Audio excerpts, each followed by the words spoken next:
Sud Radio, on parle auto, 10h midi, Jean-Luc Moreau, Laurence Perrault. Et bonjour à tout le monde. Alors on va faire une petite chose qu'on fait rarement. On va pas parler auto tout de suite, l'ami Jean-Luc. On va parler choco, mais surtout chocolat. Et tu sais pourquoi? Avec le micro c'est mieux.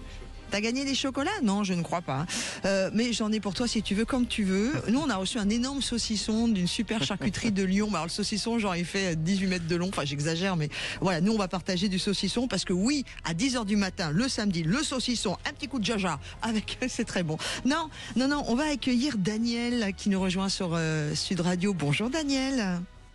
Bonjour Laurence, bonjour Jean-Luc. Bonjour Daniel. Je suis ravie de passer à l'antenne et de vous entendre. Eh ben nous on est ravis aussi, et puis vous avez le soleil dans cette voix, ça fait un bien fou.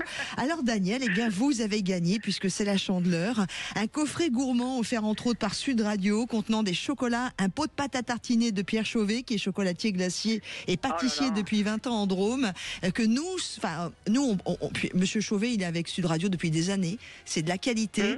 Oh là là, il y en a un qui me regarde là, il a les babines, non, il en peut plus, il a envie là. J'allais demander à Daniel où elle habite. Eh ben, À Toulouse, À Toulouse, ouais, ça fait trop loin. Non, parce que je suis le champion du monde des crêpes. Voilà. Et demain, alors, on fait quoi? À manger des crêpes. c'est dommage, on aurait pu goûter, mais bon. Ça fait un peu loin. Et pourquoi t'en as pas ramené, comme dit Anthony ce matin? Mais quel feignant. Sérieux, c'est demain. Ça m'arrive. Mais l'ami Jean-Luc, c'est la Chandeleur demain, donc on mange des crêpes ensemble. Non, c'est vrai, vous êtes vraiment un roi des crêpes? Ah, mais je suis le roi incontesté des crêpes, oui. Ok. Bon. Et cet homme vous dit... alors, je ne suis pas persuadée que j'ai de la chance, Daniel, parce qu'il le dit comme ça, mais il m'invite pas à venir les déguster. Allez, donc, si demain je fais des crêpes, voilà. Maintenant, tout le monde le sait. Non. Il faut tester. Mais en tout cas, vous avez gagné tout ça, et ça faisait partie du grand jeu de ce matin. C'est très gentil, ouais. Merci beaucoup. Ouais. Et c'est grâce à Anthony Nérine et bien évidemment l'ami Jean-Marie Bordry que vous avez gagné, mais toute l'équipe de Sud Radio et Pierre Chauvet. On vous embrasse fort, fort, fort. Merci beaucoup à toute l'équipe et continuez comme ça, c'est très gentil. Et passez un très bon week-end du côté de Toulouse, entre autres, mais pas seulement. On vous embrasse. Allez, on y va. On parle aussi de notre émission, puisqu'on a un petit peu là pour ça, et pas pour que manger des crêpes ou les faire, avec un gros sujet qu'on va attaquer dans quelques instants, la fraude au code de la route. 40% des gens trichent pour obtenir le permis. Pour passer ensuite passer le code pour ensuite passer le permis. Voilà, je vais y arriver. Ils trichent, c'est-à-dire qu'ils décrochent le code sans à la limite le passer. Vous savez, maintenant, on est le seul pays d'Europe qui permet justement de passer le code en dehors des auto-écoles, en dehors d'une filière, on va dire, classique et étatique. Aujourd'hui, vous allez à la poste, vous inscrivez, hop, vous passez votre code. Donc, il y a des gens qui parlent même pas français, qui arrivent à avoir leur code. Il faudra qu'on m'explique comment c'est possible. Anthony qui dit, notre réalisateur, c'est quand même 30 €, c'est cher. Anthony, on va peut-être pas exagérer. T'es content de gagner ta vie en travaillant. Donc ça, on va en parler. Il y a un moment, stop. On va en parler. On va parler ensuite de la meilleure hybride en vente actuellement. Je vous dis pas ce que c'est, comme ça. Ça sera l'essai de la semaine, mais je dirai rien. On parlera des 100% électriques. A priori, les Français sont un peu perplexes. Les Français sont un peu perplexes sur l'électrique. Ensuite, on parlera d'un anniversaire avec un pneu asymétrique. Qu'est-ce que c'est qu'un pneu asymétrique? On demandera à Monsieur Michelin ce que c'est. Et puis, on parlera de rétromobile, puisque la semaine prochaine, c'est rétromobile à partir de mercredi. Et on vous expliquera où on est en direct la semaine prochaine. Mais c'est un petit peu comme l'année dernière. Donc, je vous donne une piste. Et enfin, on vous fera faire des économies. On parlera à nouveau du super éthanol E85 avec de belles perspectives et surtout un carburant qui est 1 € moins cher que le super sans plomb 95, E10. Donc ça vaut réellement le coup. Maintenant, est-ce que les constructeurs vont y revenir? On va peut-être vous donner quelques infos exclusives tout à l'heure, donc restez avec nous. Eh bien écoutez, vous restez avec nous. Quant à nous, je voudrais que l'on parle dans quelques instants de cette histoire de code de la route. Nous serons, si tout va bien, nous essayons de le joindre. Je lui lance un appel officiel sur l'antenne de Sud Radio. Monsieur Patrice Besson, président national Mobiliance de l'éducation et sécurité routière également pour l'ESR. On cherche à vous joindre. Il est sur un circuit ce matin, c'est ce qu'il m'avait expliqué. Il m'a dit, je suis sur un circuit, mais donc il faut essayer de l'appeler. Il n'arrête pas, là, notre ami au standard n'arrête pas. Puis moi, je vais l'appeler aussi avec mon numéro de téléphone. Mais pour l'instant, on y va. On commence avec vous. On va expliquer, mais on fait une virgule avant. Sud Radio, on parle auto et de sécurité. Avec Autosécurité, prenez rendez-vous en ligne pour votre contrôle technique dans un de nos 900 centres sur autosécurité.com. Allez, tout de suite, on va avoir Patrice Besson dans quelques instants. Je voudrais que tu nous repositionnes, pardon, il faut que vous voyez la radio. J'aimerais que vous repositionnez, si vous le voulez bien, l'ami Jean-Luc, cette histoire de fraude au code de la route. Vous savez que depuis 2016, en France, l'examen du code de la route a été ce qu'on appelle externalisé. Bon. En clair, plus besoin de prendre rendez-vous dans un centre d'examen ou une auto-école. On peut aller, alors je vous prenais l'exemple de la Poste, mais il y a plein d'autres centres où on peut passer son permis de conduire. Vous y allez, vous vous inscrivez, vous remplissez les petites cases, les colonnes, machin, et si vous l'avez, tant mieux, vous repartez. Le problème, c'est que ce système-là, ça permet d'une part de désengorger, c'est vrai, les auto-écoles. L'objectif a été rempli de ce côté-là. Le problème, c'est que ça a ouvert la porte à une fraude massive parce que rien ne vous empêche de soudoyer, je sais pas, la personne qui va être dans le centre en question.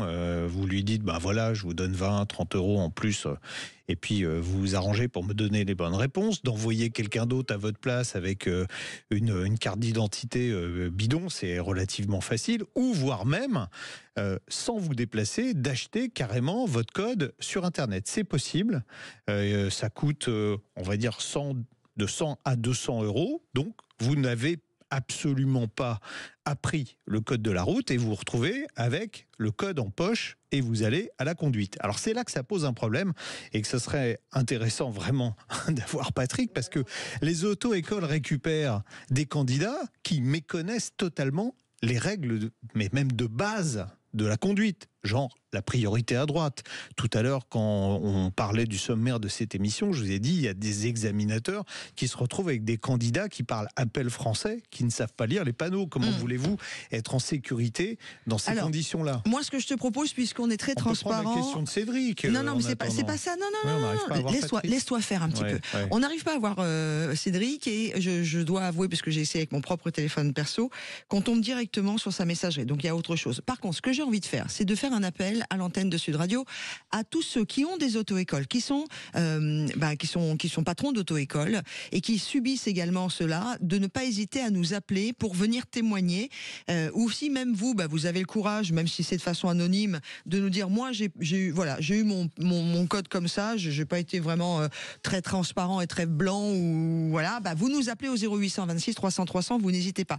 Ça me paraît important. En attendant, et là ton idée est bonne, on va appeler Cédric tout de suite. Il va falloir être très réactif au standard ce matin. J'ai l'impression que la matinée va continuer. Il y a des matins comme ça. Et puis on va tout vous dire à chaque fois. Parce que en revanche, moi, Patrice, je l'ai eu cette semaine au téléphone pour préparer l'émission. Expliquez-nous. Je peux vous expliquer la suite. Alors, il y a aujourd'hui, on estime la tricherie à environ 40%. Je ne sais pas si vous vous rendez compte. C'est énorme. C'est 40% des gens qui sortent avec le papier en règle, qui sortent avec le code de la route et qui sont incapables de connaître vraiment les règles. La base pour ces gens-là, alors je ne parle pas de ceux qui maîtrisent pas bien le français, ils n'ont pas d'autre solution, mais ceux qui pensent qu'ils font une bonne affaire en achetant leur code de la route, c'est un mauvais calcul, parce qu'une fois qu'ils vont être dans la voiture, là il n'y a pas d'autre choix, il faudra bien qu'ils apprennent à respecter les règles du code de la route. Une heure de conduite en moyenne c'est 50 euros. Ils vont être obligés de largement dépasser le cadre obligatoire des heures de conduite. Ils vont peut-être être obligés de prendre 10, 15, 20, 30 heures supplémentaires pour en même temps apprendre le code de la route quand ils seront au volant. Donc l'économie, elle n'existe pas. Non, puis c'est super dangereux. C'est extrêmement dangereux dès le départ. Alors, est-ce que aussi au niveau des examinateurs, à un moment ou un autre, peut-être qu'on tapera dans la fourmilière, il y a aussi... on est dans une société qui, malheureusement, est en pleine dérive. Je sais pas comment je peux le dire, mais il y a de plus en plus on soudoie les gens. Il y a beaucoup d'argent liquide qui se balade, et rien n'empêche de graisser la patte à un examinateur pour avoir aussi son permis de conduire. On en arrive à quoi? Je vais faire un parallèle douloureux, mais on parle vrai sur Sud Radio. Un baccalauréat aujourd'hui, Ça veut plus rien dire. Le niveau du baccalauréat, on va dire qu'il y a, je sais lire, je sais écrire, quoi. C'est presque. Vous exagérez un petit chou, l'ami Jean-Luc. C'est le certificat d'études. Il y a plus de 50 ans, en certificat d'études. Vous exagérez un peu quand même. J'exagère un peu, je force le trait, mais on n'en est pas très très loin. Le niveau aujourd'hui d'un baccalauréat, il est extrêmement mauvais. Quand on voit les taux de réussite au baccalauréat, je suis désolé, ça veut plus rien dire. Le permis de conduire, on en arrive petit à petit à ce niveau-là. Vous avez compris qu'il y a des gens, presque la moitié, qui achètent le code, et il y en a qui passent leur permis. Bon, il y a des choses à dire. Est-ce qu'aujourd'hui, la mortalité routière, on a les chiffres, tiens, pour l'année dernière, donc on a quelques morts en plus, enfin bref, ça baisse pas. Alors que, rappelez-vous, on nous avait vendu le 80, on vous avez dit oui, mais il y a des routes qui sont repassées à 90, c'est... Non, puis les radars, ça ne joue pas. Les radars ne jouent plus. Aujourd'hui, la mortalité routière ne baisse pas. Est-ce que... Alors, il y a plein de raisons. Je ne suis pas en train de dire que c'est parce que le niveau des apprentis conducteurs est plus mauvais qu'avant, mais je pense que ça joue quand même un peu. Donc il faudra... Oui, vous avez... J'ai des réactions sur Facebook. Bon monsieur, vous savez bien qu'on ne fait pas l'émission à deux. On l'a fait à 18 000 lions d'auditeurs sur On Parle Auto. Évidemment, le troisième co-animateur. Parce que je vais être très honnête avec vous, Jean-Luc, et je le dis aussi à tous ceux qui nous écoutent sur Sud Radio, nous n'arrivons pas à joindre monsieur Besson qui spécialise les auto-écoles. Et voilà, on n'arrive pas à le joindre, on tombe directement sur sa messagerie, donc il y a un problème avec son téléphone. Bref, Stéphane dit, pourquoi il y aurait juste à passer un décret d'urgence pour arrêter ce délire et remettre le code dans les auto-écoles? Mais complètement, il y a 83 centres agréés qui ont été fermés l'année dernière. Ça vous donne l'ampleur des dégâts. Exactement. Il y a 7000 examens qui ont été annulés. Donc pourquoi on ne remet pas le code dans les auto-écoles avec des centres d'examen? Je suis désolé, c'est la preuve. Alors, en plus, ma démonstration d'avant, c'est moins cher comme ça. Ok, c'est moins cher si vous êtes bon, si vous êtes assidu et si vous ne trichez pas. Si vous trichez, ça va finalement vous coûter plus cher. Donc on revient à un système normal comme tous les pays d'Europe. On est le seul aujourd'hui qui permet ça. Donc on revient à quelque chose de plus strict, et puis on améliorera le niveau des candidats. Aujourd'hui, ça devient catastrophique. Ça devient catastrophique. Ne passer son permis sans aller dans une auto-école, ça paraît fou. C'est un peu comme si, je prenais l'exemple du baccalauréat, c'est un peu comme si vous passiez votre bac sans jamais être allé à l'école. Ouais. C'est exactement ça. Hein. Même pas à l'école primaire pour apprendre à lire et à écrire. Sauf que passer ton bac sans aller à l'école ne coûtera pas la vie à quelqu'un, peut-être toi le premier, alors que le code de la route... On est d'accord. Mais c'est aberrant de toute façon. On est d'accord. C'est d'idiocratie, de toute façon, comme dit Stéphane. Alors, vous faites ce film. Vous faites comme Stéphane sur la page Facebook de Sud Radio, vous réagissez, je serai votre voix, je partagerai vos réactions sur Sud Radio, on parle vrai. On va faire une pause, la première, puisqu'on n'a pas... on a fait un tout petit peu le tour du sujet, mais on reviendra dessus. On n'aura pas Patrice, c'est foutu. Mais par contre, dans quelques instants, on a vous au 0800 26 300 300, puisque vous savez que cette émission vous appartient. Pour poser vos questions, voici le numéro qu'il faut composer. Et puis sinon, vous pouvez nous écrire jeparticipe@sudradio.fr. Vous mettez bien On Parle Auto dans le mail, ou vous nous écrivez directement sur le site internet. Ah tiens, j'ai même reçu une réaction sur la page Facebook. Donc vous pouvez nous contacter comme vous le voulez. On est là pour ça. Et alors, il se passe quelque chose d'exceptionnel sur ce studio dans cette émission. Comme c'est la Chandeleur, on est déjà en train de parler de crêpes, nous. Enfin bon, bref. Voilà. Bonjour Cédric. Bonjour Cédric. Oui, bonjour tout le monde. D'abord, on voulait s'excuser. Parce qu'on va être honnête avec tous les auditeurs, ça fait 2-3 fois que nous devions vous accueillir à l'antenne, et puis il y a eu tellement de choses qui se sont passées, et vous avez eu la patience on va tout reprendre dans l'ordre. On profitait d'avoir Rémi Jossaume avec nous pour répondre à la question de Cédric, mais il était malade. Rémi Jossaume était malade. La semaine d'après, il était encore pas rétabli. Bon, là, je l'ai eu hier. C'est bon, il survivra. Rassurez-vous. Donc, on pourra l'avoir. Pourra l'avoir à l'antenne. Donc, il m'a confirmé, c'est-à-dire ce que je vais vous répondre à la question que vous allez nous poser. Rémi m'a bien confirmé que j'avais raison de penser ça. Alors, on va écouter votre question et vous allez voir que ça concerne beaucoup de gens qui nous écoutent. Cédric, d'abord, vous habitez où, vous? J'habite à côté du Mans. À côté du Mans? Oui, c'est ça, le Mans, oui. Très bien, on vous écoute. Alors, on vous écoute. Alors, ma question, j'ai un ami, un certain Jean-Luc, qui habite à Paris. De Paris? Oui. Je ne sais pas si ça m'aime. Et il me disait l'autre jour, quand il gare son scooter en ville, pour éviter de payer les PV de stationnement, il a la bonne idée de mettre un petit bout de scotch sur sa plaque d'immatriculation. comme ça, il transforme son E en F. C'est Jean-Luc qui Donc, fait ça? Non, non, non, non. Ah non, non, je fais pas ça. Vous savez quoi? Je ne vais plus dans Paris, même Ah en oui, deux roues. d'accord. Voilà. Ou quand j'y vais, je stationne dans un parking souterrain, mais j'évite l'enfer, d'y ouais. aller parce que c'est devenu, c'est Ouais. du grand n'importe Et puis quoi. des Il y a pas- escroqueries et du vol manifeste. Paris est quand même la ville qui a inventé le sens unique à double sens. C'est-à-dire c'est un sens unique, mais il est unique dans les deux sens puisqu'on n'a pas le droit de l'utiliser, on n'a pas le droit de le prendre. Voilà. Voilà. Donc Cédric, donc ouais. Trêve de plaisanterie.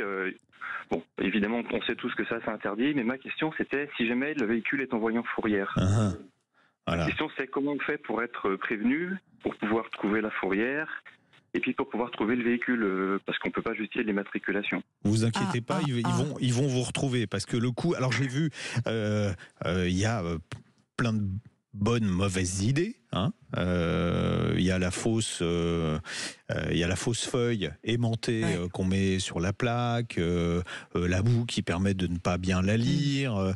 J'en ai même vu, j'ai même vu des photos sur les réseaux sociaux de gens qui mettent quelqu'un qui avait mis une palme à l'arrière pour pas qu'on voit la plaque d'immatriculation. Enfin bon, voilà. Chacun y va de sa petite idée. Alors, tout d'abord déjà. Bon, vous serez verbalisé. Si c'est illisible, c'est 135 €. Mais ça, c'est encore pas trop grave. En revanche, si on enlève votre véhicule et qu'on se rend compte que vous avez mis un petit bout de scotch pour transformer un E en L ou enfin je ou un F en E, voilà.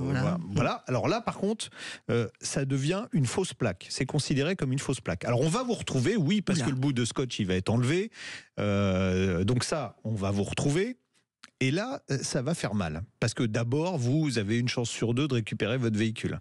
Parce que les fausses plaques, ça peut entraîner la confiscation définitive du véhicule. C'est-à-dire que votre voiture sera vendue au domaine, on vous confisque votre véhicule. Mais c'est pas tout.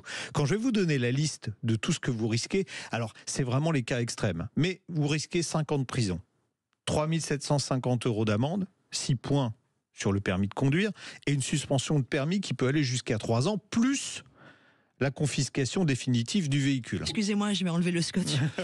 Voilà. Donc ça, dans le cas où vous vous faites arrêter par la maréchaussée avec une plaque un peu maquillée, vous pourrez toujours essayer de vous arranger avec eux. Je pense que vous allez prendre quand même les 6 points, vous allez prendre une grosse amende. La confiscation du véhicule, peut-être pas. Mais par contre, si votre voiture elle est emmenée à la fourrière et que là on constate que vous avez maquillé vos plaques, c'est des fausses plaques, là ça va vous coûter cher. Encore pire, si vous dites tiens, ça sera pas une fausse plaque, je vais copier les plaques de Laurence Perrault de Paris et je vais me balader avec. Là pas de problème. Bon, c'est elle qui sera contactée quand la voiture sera à la fourrière. Bon, le problème c'est qu'elle va dire mais attendez, c'est pas mon véhicule. On vous retrouvera quand même, hein, vous inquiétez pas, même s'il n'y a pas les plaques d'immatriculation, je pense qu'on vous retrouvera avec les numéros de série de la voiture. Vous savez, il y a des fichiers aujourd'hui, l'informatique, ça sert quand même à quelque chose. Là, tout à l'heure, je vous ai parlé de 5 ans de prison, là on passe à 7 ans.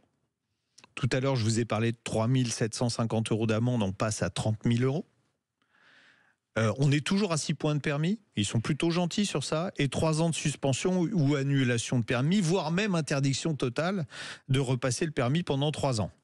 Et ça va, Cédric? Et cerise sur le. Vous savez, moi, ça va au quotidien, je suis en vélo, donc. Ouais. Et c'est vraiment pour mon ami. Vous direz à votre ami que ça vaut pas le coup. Et cerise sur le gâteau, la confiscation définitive du véhicule. Donc, s'il roule en Lamborghini en plus de son scooter, eh bien la Lamborghini, hop, elle part, elle sera vendue au domaine. Et là, c'est si jamais on prend mes plaques à moi sur ma voiture. Enfin, là, c'est l'usurpation de plaques qui devient un sport malheureusement national, de plus en plus courant. Waouh. Mais alors, tout ce que je viens de vous ça fait drôle. Tout ce que je viens de vous dire là, ce sont les peines maximales.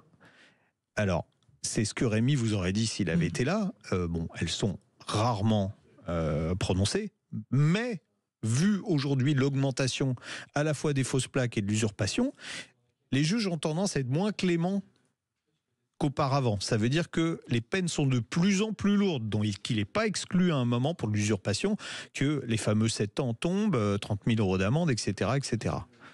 Donc vaut mieux aller faire une attaque à main armée que de rouler Non, puis vaut avec mieux. des plaques usurpées. Et au-delà des usurpations de plaques, merci pour l'addiction du matin. Vaut mieux même quand on collait un petit morceau de scotch pour changer sa plaque, vaut mieux pas le faire parce que ça coûte trop cher, quoi. Vaut mieux se prendre un PV que de risquer de se faire choper. Alors j'ai vu des camions qui roulaient avec des plaques qui étaient illisibles parce que pleines de boue. Là, c'est 135 €. C'est pas une fausse plaque, mais Ouais, c'est ça. mais attention, le bout de scotch qui modifie la plaque, là, c'est une fausse plaque. Bon, voilà, Cédric. Hein. Eh ben, c'est bien noté. Merci en tout cas d'avoir posé la question, parce que grâce à vous, on a appris plein de choses. Il y a plein de gens là qui se disent oula. Moi, la première. Non, mais il vaut mieux le savoir. Bon, on vous alors souhaite... je vais vous donner un truc, s'il est en scooter, hein, vous achetez une bâche pour le scooter, puis vous mettez la bâche sur le scooter. Vous protégez votre scooter qui est stationné dans la rue. C'est pas de votre faute s'ils n'arrivent pas à lire la plaque, ils peuvent soulever. Alors vous allez me dire oui, mais les voitures elles Trucs et soulèvent pas. astuces de Jean-Luc Moreau sur Sud Radio. Non, mais il y a un moment quand on nous prend pour des C-O-N, il faut. Je rajoute un S même. Ils sont comment au Mans, Cédric? Pareil? Dur? Alors pour ma part, non, je me gare, je paye le stationnement, je vais rarement en ville et j'ai pas entendu spécialement de problème. Donc ça, je suis pas à Paris, donc. En tout cas, voilà, ça va. merci beaucoup. Vous avez enfin eu votre réponse. On vous souhaite un joli week-end de rillettes, de pommes et de cidre, puisque la Chandeleur, normalement, c'est avec du cidre et que dans la Sarthe, on fait aussi du très bon cidre à consommer avec modération. On vous embrasse, Cédric. Ah, il est parti. Allez, dans quelques instants, ce sera l'essai de la semaine. On ne dit rien. On peut juste dire que ça va. On va parler d'un hybride que vous avez beaucoup aimé, mais pour l'instant, Jean-Luc m'a dit non, je ne dis rien. Alors je ne dis rien. J'ai une question avant de prendre le volant à vous poser, vous qui nous écoutez. On est sur Sud Radio, on parle auto. Comment vous situez-vous par rapport à la voiture électrique? Est-ce que oui, vous êtes devenu aficionado, ça sera sans doute le prochain achat? Ou est-ce que vous êtes très perplexe et pas du tout? On parlera des Français face au 100% électrique dans quelques instants, mais pour l'heure, on va lui laisser prendre le volant et vous allez découvrir en direct la vidéo de la voiture de la semaine sur la page Facebook. Exactement, c'est une Arlésienne parce qu'en effet, sa commercialisation a débuté dans l'Hexagone en septembre 2022 avant d'être interrompue 3 mois plus tard parce que les usines japonaises n'arrivaient pas à fournir les commandes à cause d'une pénurie de certaines pièces. Bon, elle est finalement revenue sur notre marché à l'automne 2023 avec une sévère augmentation de prix et depuis Honda a revu ses prétentions tarifaires à la baisse qui lui redonnent vraiment de l'attrait. Cette voiture, eh bien c'est la Honda Civic, plus rien à voir avec la première Civic de 1972, hein. C'est la Civic 3 portes, c'est muet au fil des générations en berline, 5 portes de 4,55 m de long, c'est 1 mètre de plus que son ancêtre. Cette 11e génération arbore un style plus passe-partout que les précédentes, moi je trouve ça plutôt bénéfique et puis malgré une petite perte de caractère, on reconnaît quand même une Honda et la crise de croissance en fait désormais une vraie familiale. Pour preuve, le coffre affiche 410 litres de contenance et les places arrière sont assez généreuses. Moi j'aime bien. Oui, moi aussi j'aime bien. Vous allez voir que bien. Vraiment j'aime bien. Alors, comme pour la ligne, au fil des générations, la Civic s'est laissée aller à quelques extravagances en termes de design intérieur. De ce côté aussi, notre exemplaire revient dans la norme. C'est sobre, mais pas triste, bien construit et surtout ergonomiquement parfait. Vous m'écoutez les autres constructeurs? Ergonomiquement parfait, j'ai dit, c'est l'exemple à suivre avec une instrumentation certes numérique mais des compteurs ronds qu'on arrive bien à lire, des boutons physiques pour régler la climatisation, des touches physiques également pour les commandes sur le volant et, alors là les écolos, enfin les véganes vont pas aimer, et du vrai cuir. Oui, voilà. Il y en a sur la jante du volant, mais il y en a aussi sur les sièges qui sont pourvus de réglages électriques aux places avant, des sièges qui sont à la fois confortables et qui dureront sans doute beaucoup plus longtemps que les revêtements en plastique. Nananaire. D'ailleurs, cette finition Advance est vraiment pléthorique, hein. En plus du toit ouvrant panoramique vitré, on dispose en série d'un volant et de sièges chauffants et même d'une chaîne hi-fi Bose à 12 haut-parleurs. C'est un peu moins bien en matière d'infodivertissement. L'écran central fait seulement 10,2 pouces. Il est un peu daté. Il n'est pas très pratique sur certaines fonctionnalités comme la désactivation des aides à la conduite casse-pied.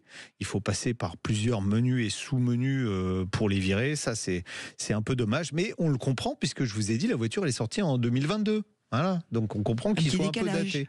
Bon, le sélecteur de vitesse à touche n'est pas non plus très pratique, mais les différents modes de conduite utilisent, eux, un basculeur classique efficace. Honda a toujours fait des choix très originaux et pertinents concernant la mécanique. Cette Civic, elle n'échappe pas à la règle puisqu'elle utilise un système, attention, hybride série, Laurence, qui combine un moteur à essence 4 cylindres 2 litres à cycle Atkinson qui développe 148 chevaux à un moteur électrique de 184 chevaux alimenté par une batterie lithium-ion de 1,06 kWh.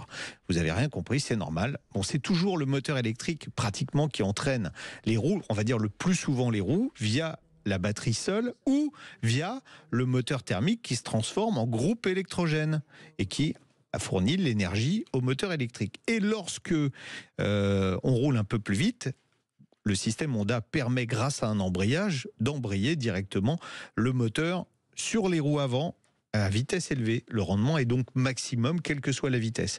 Le tour de force, c'est que ce fonctionnement alambiqué est imperceptible au volant. La mécanique fait d'ailleurs preuve d'une grande douceur.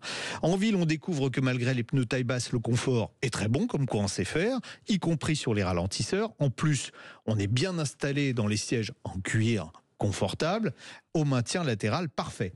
Lorsque le moteur à essence se met en route, on n'assiste pas à un concert de patinage comme sur les Toyota hybrides. C'est beaucoup plus agréable à conduire et surtout lorsqu'on décide d'accélérer de rythme. Tout d'abord, le 4 cylindres essence flatte l'oreille lorsqu'il monte en régime. On a l'impression d'être au volant d'une voiture de course. Et puis Honda a eu l'excellente idée de simuler le passage de rapport. Donc on n'a pas cet effet mobilette qu'on a sur certains hybrides concurrents.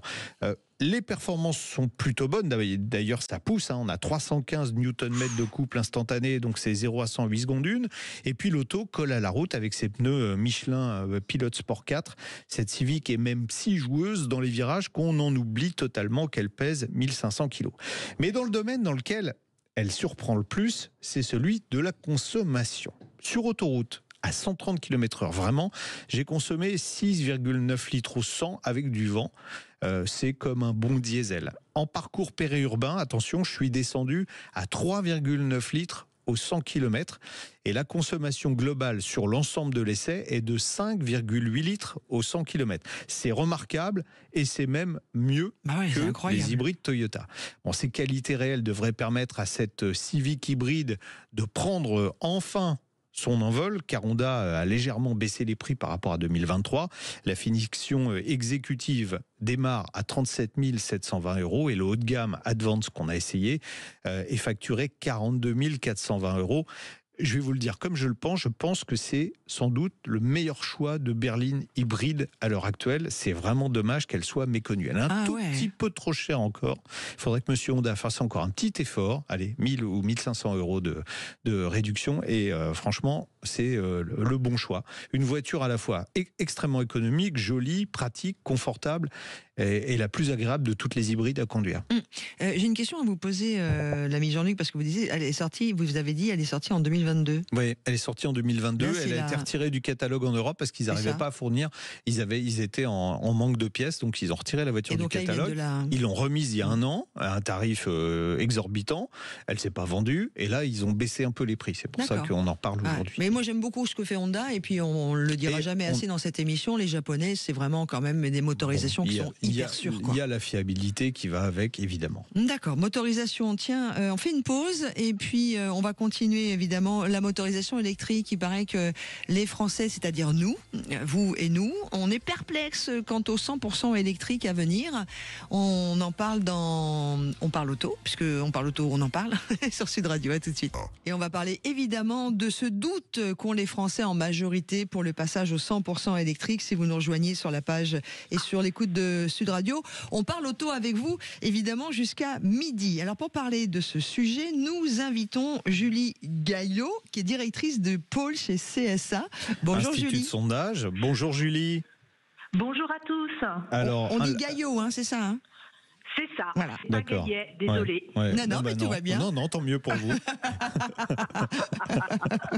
C'est marrant parce que évidemment, je pense qu'on vous fait la blague tout le temps, mais avec Jean-Luc, pareil, juste avant de vous accueillir, on était là, attention de ne pas avoir la langue qui fourche. Alors, Oui, ça Alors, arrive Julie, régulièrement.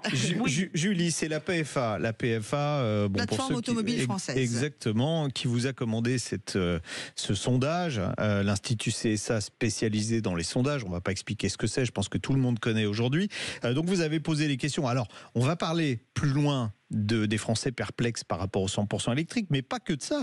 On va commencer déjà parce que dans le sondage, vous avez posé pas mal de questions et vous avez demandé aux Français s'ils étaient attachés à leur voiture et les réponses là sont surprenantes. oh bah oui. Enfin, pas pour Pas nous. pour nous. Pas pour Bah nous, non. mais pour Effectivement, c'est ce qu'on a découvert dans ce sondage, c'est une véritable déclaration d'amour des Français vis-à-vis de leur voiture. Bah oui. Excusez-moi Julie, moi j'aime bien savoir, excusez-moi, je vous ai coupé la parole. Comment avez-vous pratiqué déjà le sondage pour qu'on sache exactement quelles étaient les données? Oui, on va revenir à la déjà base. aux bases. On a interrogé un échantillon représentatif de 3000 Français âgés de 18 ans et plus. Ah ouais. Et quand on dit un échantillon représentatif, c'est-à-dire qu'on reproduit la structure de la population française sur les critères de sexe, d'âge, de profession, de région et de catégorie d'agglomération, ce qui nous permet de dire que c'est représentatif.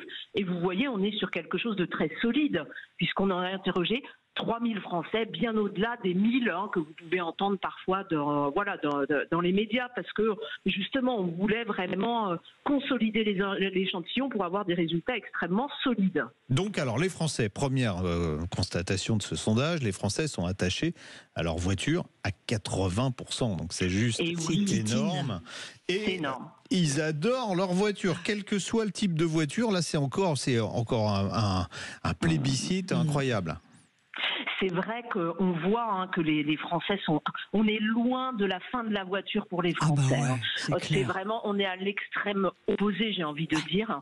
80% sont attachés à leur voiture. 97% sont satisfaits. Ouais. 97% sont satisfaits, ils sont Ouais. contents. 83% nous disent qu'elle est indispensable dans leur déplacement quotidien. Donc, vous voyez, c'est une étude qui va un peu à rebours des idées reçues et d'un discours politique ambiant sur la fin de la voiture. Oui. On en est très loin dans le cœur des Français parce que c'est vraiment une histoire complexe, les Français et la voiture. Et si on n'a pas compris ça, on n'a rien compris. Julie Gaillot, je vous aime. Voilà. En voilà bien une. Je suis ravie.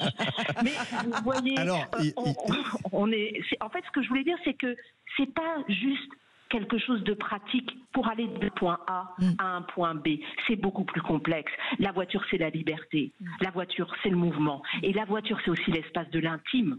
C'est un refuge, c'est un abri. Et même les rats, ils aiment la voiture. Alors, vous voyez, c'est pas dire. Et puis c'est surtout plaisir en fait. C'est quelque chose. Oui, il y a une notion de plaisir qui est jamais prise en compte. On dit voilà, les gens ont besoin d'une voiture. Alors ils ont besoin, d'ailleurs, ils sont quand même 75% à dire qu'ils sont pas prêts à se séparer de leur voiture, même s'il y a des transports alternatifs. Et puis pas partout. Pas partout. Oui, pas partout, justement. Mais et puis autre chose qu'on entend depuis un petit moment, on dit ouais, les Français sont toujours en train de râler après leur constructeur. L'industrie automobile française a plutôt une bonne image auprès du public, c'est ça qui est étonnant. C'est génial. Oui, on peut dire qu'elle a la cote, puisque 78% des Français déclarent avoir une bonne image de l'industrie automobile française. Ouais. Donc, on est là encore, on est loin d'une image dépréciée, d'une mauvaise image. Et ils perçoivent très nettement les efforts que la filière a fait pour se transformer. C'est pour ça. 70% nous disent qu'elle a évolué au cours des dernières années. Ouais. Et 87% nous disent qu'elle a évolué en bien. Mais donc, ils perçoivent clairement l'effort de transformation. Ce qui est vrai, parce que moi qui travaille beaucoup dans l'aftermarket automobile, c'est-à-dire l'aval, après qu'on ait acheté, donc les mécaniciens, les carrossiers, tous les ingénieurs qui cherchent à faire évoluer aussi les voitures, etc. Il y a une vraie prise de conscience depuis à peu près les années 2001, 2007, et il y a un vrai travail qui est fait aussi sur l'écologie auprès de ces métiers-là. Bon, alors les Français connaissent aussi majoritairement la fameuse barrière de 2035 pour la fin de la vente des véhicules thermiques, mais ils sont pas tout à fait d'accord en revanche. Alors, et c'est vrai, vous avez raison de le souligner, c'est une décision qui est connue par 79% des Français. Donc c'est déjà une bonne chose, ils savent ce qui va se passer. Voilà. Après, c'est vrai que c'est une décision qui est jugée irréaliste. Ils pensent qu'on n'y arrivera pas, très clairement. Et ils sont 73%. C'est du bon sens.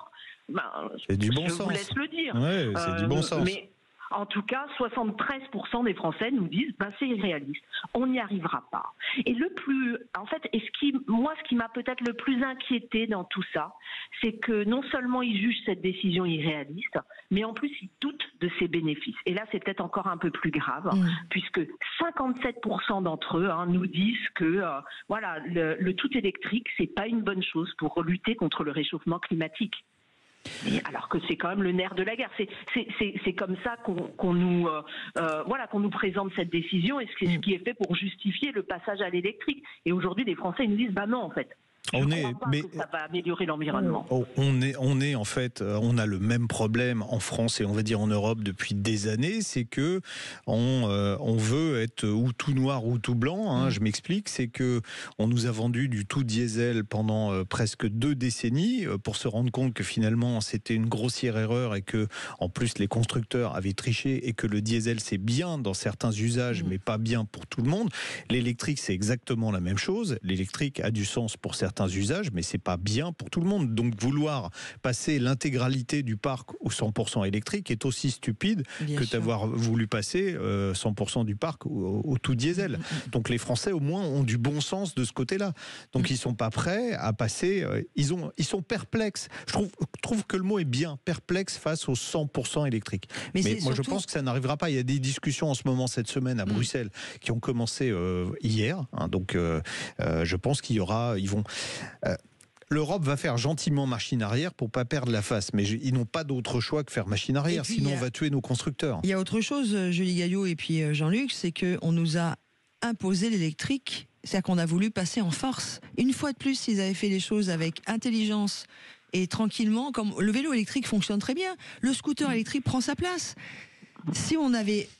Non, mais la voiture électrique prendra sa place aussi. Il ne faut pas jeter le bébé avec l'eau du bain. Mais vouloir en vendre à tout le monde, c'est pas une bonne idée. C'est pas ça que je dis. Je dis qu'ils ont voulu forcer la main. Oui, complètement. Ils ont voulu nous forcer la main et on n'a pas tous les moyens parce qu'il y a eu plein de choses qui se sont jouées là-dessus. Il y a d'autres chiffres également ? Il y en a plein. Il y a beaucoup de chiffres et justement vous abordez la question des moyens.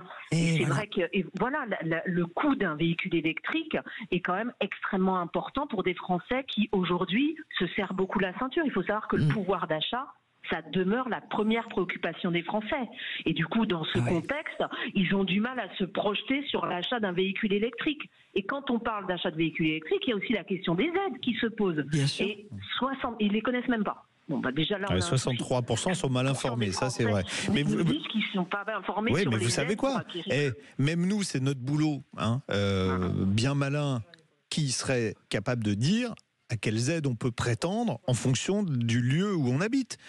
Ça change d'un endroit à l'autre. Au niveau national, c'est devenu tellement complexe. On sait que on peut avoir jusqu'à 4 000 € de bonus sur certains véhicules. Alors, c'est pas forcément s'ils sont fabriqués en Europe ou pas, parce qu'il y a des véhicules qui vont arriver de Corée, par exemple, qui pourront être éligibles parce que dans le calcul, c'est un calcul très alambiqué qui permet de connaître l'impact carbone du véhicule et donc de savoir s'il peut bénéficier ou non du bonus. Alors déjà ça, c'est ouf, quoi. Celui qui arrive déjà à comprendre ça, chapeau. Ensuite, on vous dit vous pouvez avoir un bonus à géométrie variable. C'est 4 000 si vous gagnez, je vous le fais court, moins de 16 000 € par an par exemple. Là vous aurez 4 000 € qui aujourd'hui, en gagnant moins de 16 000 € par an, peut s'acheter une voiture électrique neuve, même avec 4 000 € de bonus, c'est pas possible. Les Français nous le disent, ça, ils nous le disent. Les aides, certaines aides, elles sont faites pour des très très bas revenus, alors que c'est pas eux qui vont acheter finalement. Ben non, c'est complètement fou, quoi. On marche sur la tête.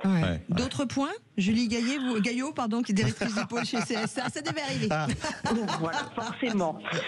D'autres points, on peut dire que ces aides, pour revenir sur la question des aides, elles ont quand même un effet incitatif, puisqu'on voit qu'elles pourraient convaincre un Français sur 4 de passer à l'électrique. Donc voilà, c'est quand même important. Et d'ailleurs, ceux qui souhaitent acheter un véhicule électrique, on leur dit, et s'il n'y a plus d'aide, vous faites quoi? Et bien 70% nous disent, je ne fais pas de véhicule électrique dans ce cas-là. C'est ce qui s'est passé en Allemagne, suppression des aides, écroulement du marché, et c'est ce qu'on va voir arriver en France, parce que en fait, le leasing social là va revenir, mais il va être limité pour le coup à un nombre de véhicules donnés. Donc au début de l'année, là les chiffres en janvier sont pas trop mauvais. Les chiffres du marché, on est à plus, on est au-delà de 6% de progression. Je parle pas d'électrique, je parle des ventes générales. Donc là, en début d'année, c'est plutôt pas trop mal, et ça va s'éroder petit à petit dans l'année. Et si les normes CAF sont maintenues, alors là, ça va être les normes café. Monsieur Moreau, vous dites les chiffres de janvier sont bons, mais est-ce qu'ils prennent en compte les chiffres de décembre? Et comme les gens ils ont été boostés pour vendre en décembre?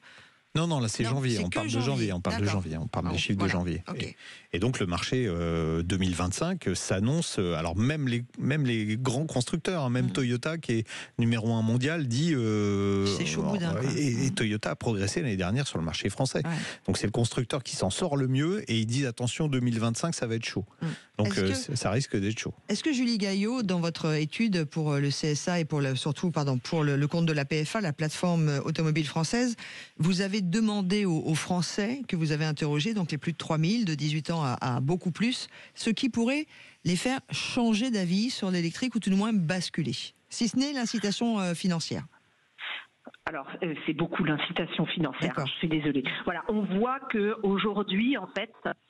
alors, il y a plusieurs choses. Il y a l'incitation financière et tout ce qui est LEA, LDD, etc., qui peut tranquilliser une partie des acheteurs potentiels. Effectivement, ils nous le disent que ça, ce sont des mesures importantes. Après, ce qui est clé, c'est la confiance.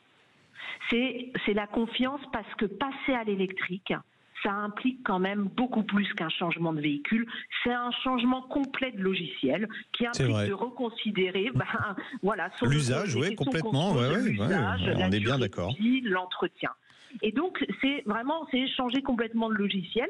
Et du coup, ça implique quand même une sorte de vision du monde dans laquelle la confiance, elle est centrale. Il faut avoir confiance dans le progrès. Il faut accepter que le développement d'une technologie, ça demande du temps et des fois, ça tâtonne un peu. Et en l'état, aujourd'hui, les Français, ils manquent de confiance. Mais que ce soit pour l'automobile ou que ce soit pour tout, en fait. Mais voilà, il y a une question de confiance qui est centrale et aujourd'hui, on n'y est pas. Et il faut dire aussi que le marché délivre peut-être pas des signes très positifs, ne serait-ce que sur le prix des véhicules électriques et sur les aides qui ne cessent d'être revues à la baisse. Donc, si vous leur donnez pas confiance, on risque pas d'y arriver, très clairement. Les Français sont très féminins dans leur façon de penser. Je sais que je vais prendre un coup de rouleau à pâtisserie après. Parce que ils ont acheté des diesels pendant des années parce que le prix à la pompe était moins élevé. Alors ils avaient l'impression de faire une affaire, alors qu'au final, quand on regardait sur toute la vie de la voiture, ils avaient payé plus cher. Et là, sur l'électrique, on leur dit on vous supprime les aides, on n'achètera plus de véhicules électriques, alors que en fait, le véhicule électrique à l'usage reste quand même moins onéreux que le véhicule thermique. Je vais faire un parallèle là, qui va me valoir les foudres de Laurence. C'est quoi l'histoire du féminin dans l'histoire là? Oui, moi non plus, j'ai pas compris. Voilà. Mais les Français achètent des réductions. C'est comme les femmes qui achètent des chaussures à moins 30%, mais on ne sait pas quel est le prix, quoi. Mais sérieux, Jean-Luc, c'est pas possible. Heureusement que vous avez prévenu. Non, mais voilà, sérieux, ça y est, il n'est pas possible. Mais oui, mais parce que c'est... Enfin, excusez-moi, on parle vrai sur Sud Radio, c'est ridicule votre comparaison, monsieur d'accord, j'en conviens. Mais c'est vrai que les Français achètent des réductions. Ça par contre, oui. Ça a toujours été comme ça, ce que ne font pas les Allemands, par exemple. Alors, pour finir, Julie, vous avez identifié 5 catégories à la fin de ce sondage. C'est assez intéressant de savoir comment se répartit la population française dans ces 5 catégories. Effectivement, on a fait ce qu'on appelle une typologie, c'est-à-dire qu'on a tout mis dans une sorte de shaker statistique pour ressortir 5 grandes familles de Français, dont les comportements, les valeurs, les usages par rapport à l'automobile se ressemblent. Donc, ils sont très semblables à l'intérieur des groupes et chaque groupe est très différent entre eux. On a 5 familles. Un groupe, ce qu'on appelle en fait les électrosceptiques. Les électrosceptiques, c'est le groupe le plus important de la population française. Il fait 37% de la population française. Et vous vous doutez qu'ils sont plutôt... sceptiques. Ils se manifestent une grande Julie, malheureusement, très rapidement maintenant. Désolée. Il y a l'actu qui arrive. Prudents. Ouais. 25% de la population. Mmh. Donc, ils demandent à être convaincus. Des électro-enthousiastes, alors ça, eux, ils adorent l'innovation sur toutes les formes, 16%. Les électro-allergiques, eux, c'est même pas la peine de tenter de leur faire passer à l'électrique, 11%. Et des détachés du volant, ce sont des gens qui ne conduisent pas, 11%. Mais si vous faites le total, vous arrivez à quasiment un Français sur deux qui est très réticent par rapport à l'électrique. Ouais. Merci beaucoup, Julie Merci, Gaillot, Julie. directrice du pôle chez CSA, d'avoir décrypté votre étude faite pour la PFA sur les Français et le 100% électrique. Et je terminerai cette heure en disant de la part de Nathalie sur la page Facebook de Sud Radio à l'ami Jean-Luc, allez au coin. Allez, le retour de l'info, c'est dans quelques instants. Et on vous rappelle que la semaine prochaine, on va commencer par cela. Nous serons en direct du salon Rétromobile, le plus beau, le plus grand des salons du Classic Car. Et ça nous met en joie et c'est pour ça que de toute façon, on est heureux. On sera en direct du stand Renault. On aura avec nous Renault d'ailleurs Classique. le grand patron de Renault qui nous expliquera cette nouvelle politique, puisque vous avez peut-être remarqué que dans les publicités Renault, il y a systématiquement le nouveau modèle avec la voiture de référence, la R5. La 4L. Vous verrez qu'à Rétromobile, il y a une jolie surprise aussi. Il y a un véhicule de record. Voilà, il y aura Laurence, mais il y aura aussi un véhicule de record, 40 chevaux. Voilà, donc. 40 chevaux. Oui. Et puis on aura notre ami François Alain qui est l'ambassadeur des Renault classiques. Ça, vous n'avez pas le droit de le dire, Laurence. Ah bon, pourquoi? Donc, qu'il y aura des garages Renault qui seront dédiés aux véhicules de collection et que François Alain est l'ambassadeur, on n'a pas le droit de le dire. On l'a pas dit, vous n'avez rien entendu. C'est qui le grand patron? Donc on coupera au montage, de toute façon. Oui, parce qu'on n'est pas en direct. Fabrice Cambolive sera avec nous. Voilà, ça c'est très patron bien. de la marque Renault pour le monde entier. Avant, évidemment, les Renault, pour que ça roule comme toutes les voitures, il y a du pneu. On va commencer par ça, avec un pneu dit asymétrique. Exactement. Qu'est-ce que c'est qu'un pneu asymétrique? C'est Michelin qui a inventé ça. C'était il y a... Alors vous étiez toute petite, Laurence. C'était il y a 60 ans. J'étais même pas née. Et il s'appelait le XAS, ce pneu asymétrique. Et pourquoi donc c'est que Michelin a inventé le pneu asymétrique? Eh bien, on va le demander à Cyril Roger, qui est notre expert innovation chez Michelin. Bonjour Cyril. Ah, on y va comme ça. Bonjour. Salut Cyril. On y va comme ça. Parce que moi je voulais aussi juste, excusez-moi Cyril, je voulais faire un petit point parce qu'il faut qu'on fasse une virgule quand même et tout. Ah oui, il faut faire une virgule. Bah oui, monsieur l'ami Jean-Luc, il est Non, mais c'est gentil. parce que j'arrive, c'est pour Mais ça. sinon, vous faites c'est notre nouvelle alternant, c'est notre stagiaire radio, Jean-Luc Moreau, il vient de commencer l'antenne. Cyril, restez de côté, je voulais juste aussi annoncer que malheureusement, on va parler dans notre dossier actualité, que nous sommes toujours champions, malheureusement en France, de l'alcool au volant. Et ça, voilà, il faut vraiment qu'on... Non, mais là, c'est une bonne nouvelle, bah oui, mais il me casse toujours, mais vous allez vous prendre une deuxième bonnette. L'alcool, évidemment, avec l'éthanol. Allez, tout de suite, on parle le pneu. Chute. Le syndicat du pneu, les spécialistes du pneu au service de votre sécurité sur la route, présente Sud Radio, on parle auto. Parlons pneus. Parlons bien. On vient d'avoir un très joli compliment, je ne sais pas si tu l'as entendu, de notre ami Anthony qui réalise cette émission. Tous les deux, on dirait un frère et une sœur. Mais c'est vrai. Bonjour Cyril Roger. Bonjour Cyril. Bonjour Laurence, bonjour Jean-Luc. Ouais, alors là, ceux qui écoutent le podcast qui est déjà tronçonné, ils vont se demander de quoi ça parle. Vous êtes bien sur Sud Radio, vous écoutez. On parle auto. Et là, parle vrai. On parle pneu et on parle d'une innovation Michelin il y a 60 ans, le XAS, le premier pneu asymétrique. C'est quoi donc un pneu asymétrique, Cyril Roger ?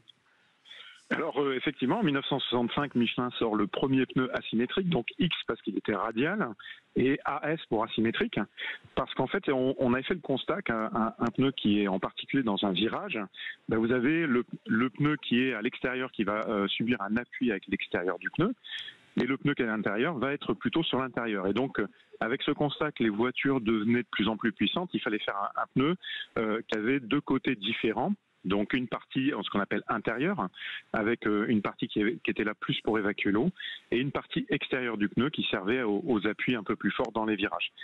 D'où la naissance de ce pneu asymétrique, parce que les voitures, en ligne droite et en virage, le pneu n'a pas le même comportement. D'accord. Ça permettait aussi, j'ai lu, de diminuer le bruit de roulement.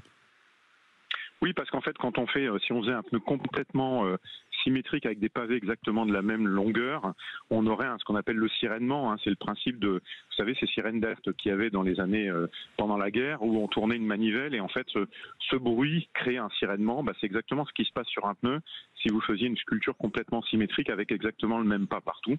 Donc ça permet de diminuer le bruit de roulement parce qu'en fait les pavés ne rentrent pas en même temps dans l'aire de contact au même moment et donc viennent pas frapper la surface au même moment. Donc ça, c'est un avantage pour bien sûr les appuis et la conduite, mais c'est un avantage aussi effectivement sur le bruit.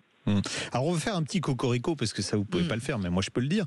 Michelin a inventé le pneu radial, tout le monde a copié le pneu radial. Michelin a inventé le pneu asymétrique, tout le monde a copié le pneu asymétrique à tel point qu'aujourd'hui, pratiquement tous les pneus sont asymétriques. Aujourd'hui, oui. Alors d'abord, il y a ce qu'on appelle la structure du pneu, c'est-à-dire en fait comment le pneu est fait à l'intérieur. Je ne sais pas si les gens le savent, mais vous savez qu'une route, elle est bombée en fait pour évacuer l'eau. Et donc on a besoin, quand on roule en ligne droite sur des routes bombées, que la voiture ne parte pas sur le côté. Et donc en fait, on crée une structure asymétrique, ce qui fait que le pneu a une légère poussée vers l'intérieur, qui permet, quand on roule sur cette route bombée, de garder la voiture en ligne droite, même sans effort au volant. Et puis ensuite, on a la sculpture, c'est-à-dire le dessin que vous voyez à l'extérieur avec sa gomme. Et sur certains pneus, en particulier sur des pneus très sportifs, des pneus de très haute gamme, comme les Pilotes Sport 5 ou même les Pilotes Sport Cup, vous avez non seulement une sculpture asymétrique qui permet d'évacuer un petit peu plus d'eau à l'intérieur et avoir plus d'appui à l'extérieur, et vous avez même une gomme qui est différente suivant qu'on est à l'intérieur du pneu ou à l'extérieur du pneu. Donc ces pneus ont forcément un sens de montage. Ah oui, c'est ce que j'allais vous dire, il faut les monter à la fois du bon côté et dans le bon sens de roulement. Alors, ils sont pas forcément ce qu'on appelle avec un sens de rotation, c'est bien différent. Un sens de rotation, c'est ce qu'on voit sur certains pneus, en particulier, c'est beaucoup maintenant sur les pneus hiver, où vous avez une sculpture un petit peu en V, on a l'impression que c'est une sculpture en V. Donc ça veut dire que le pneu, il va générer un effort dans le sens de rotation qui est plus important. Donc les pneus hiver ont un sens de montage en rotation. Les pneus, donc là, sportifs, ils ont un côté intérieur ou extérieur, mais pas forcément un sens de montage dans le sens rotationnel en fait. Voilà. D'accord. Si je suis clair. Oui, si, on a compris. Et donc, alors, les pneus hiver, eux, est-ce qu'ils sont asymétriques ou pas? Alors, dans le dessin, non, mais peut-être dans le type de gomme et puis dans la carcasse.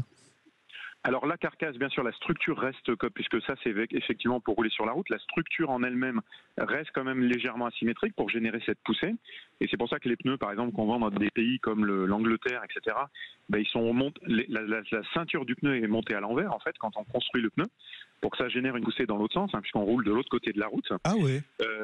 Là, j'ai vraiment d'apprendre un truc, parce que juste avant, je me doutais un petit peu de ce qu'on allait dire, mais si moi j'achète des pneus anglais et que je les mets sur ma voiture, je vais changer de fil automatiquement. Ça va pousser dans le mauvais sens. Donc vous allez conduire systématiquement en donnant un effort sur le pneu, puisque le pneu n'a pas été conçu pour ça. Donc ne pas commander ces pneus en Angleterre alors.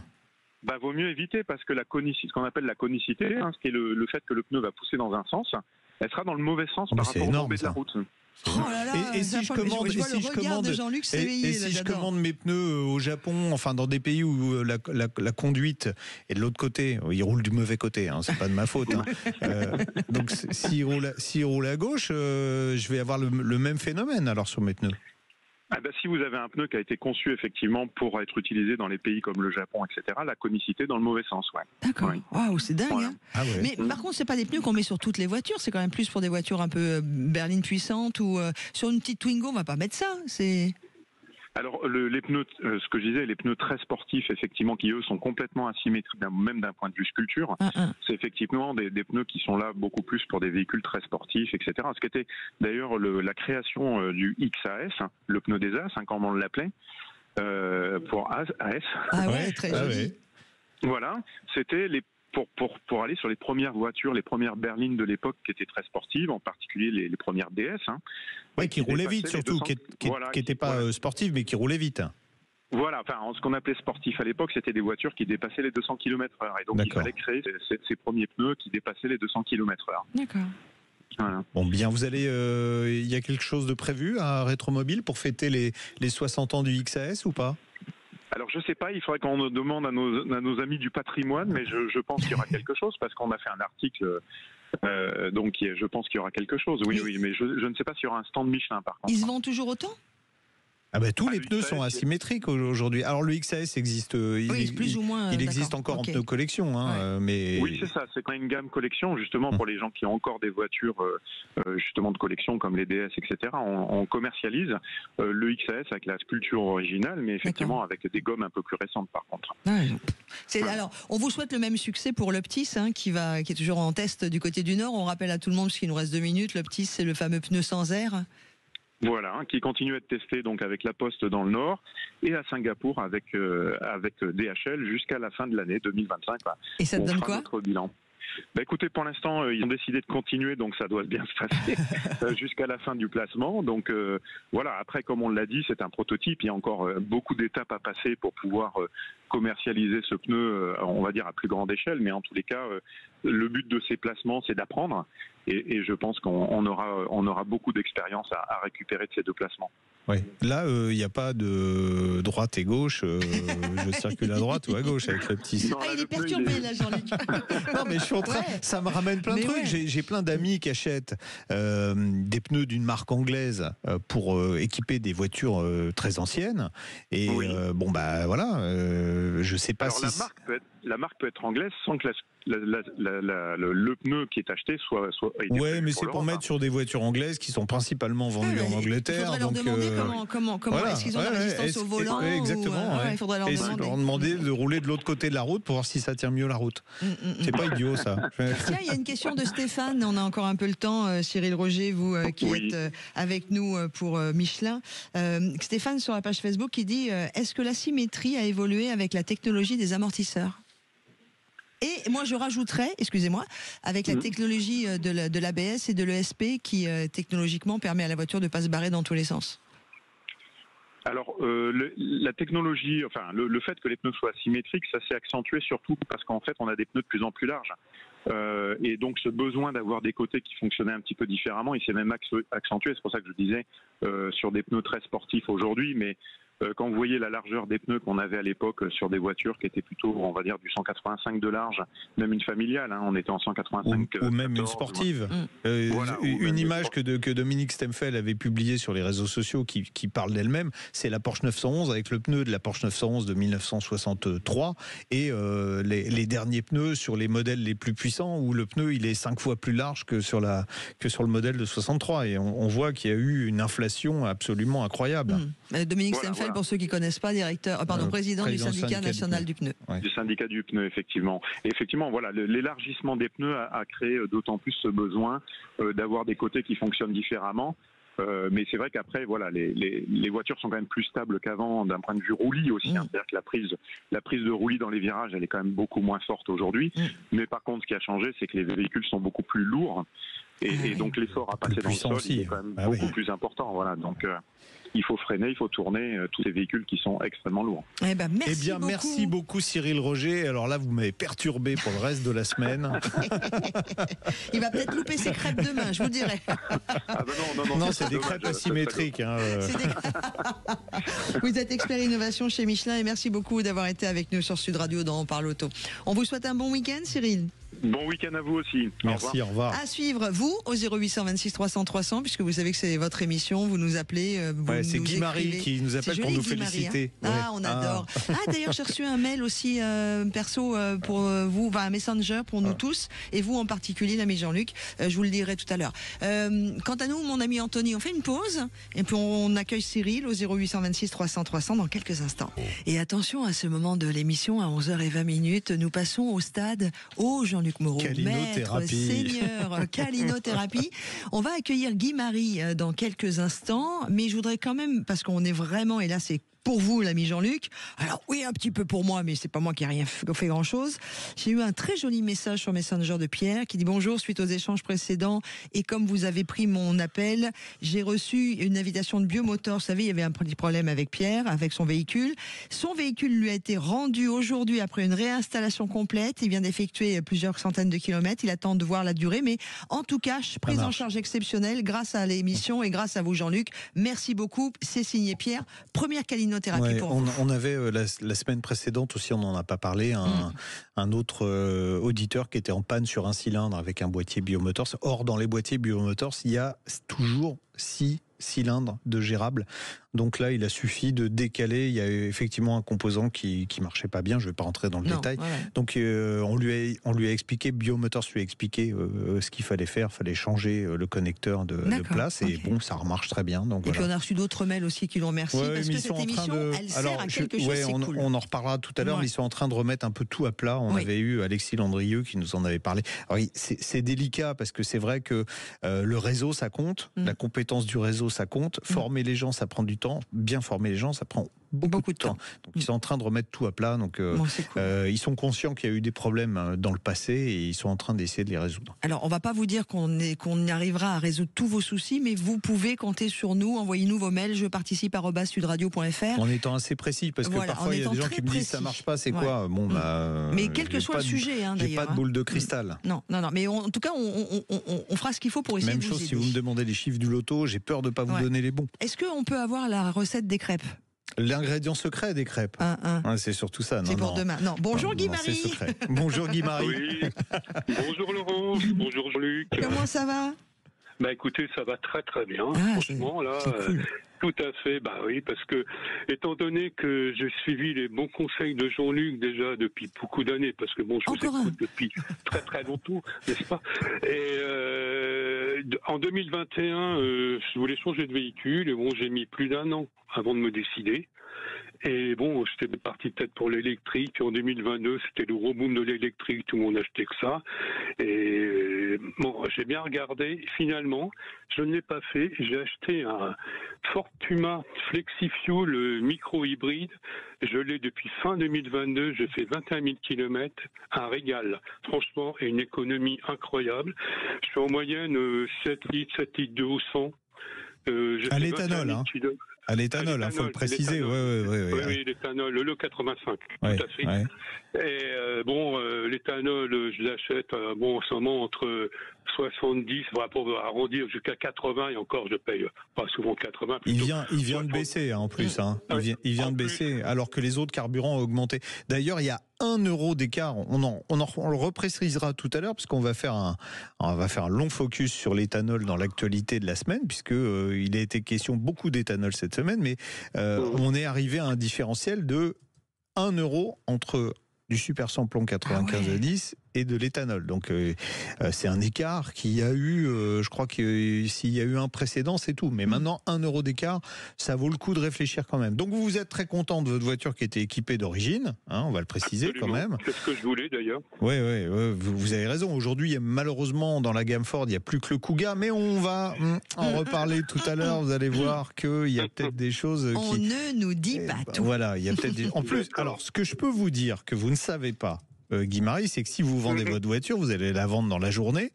Et je vous explique pourquoi. Alors, il y a les particuliers qui sont très intéressés par ce carburant qui est moins cher. Et quand c'est un modèle équipé d'origine, on a au moins la fiabilité qui est garantie par le constructeur.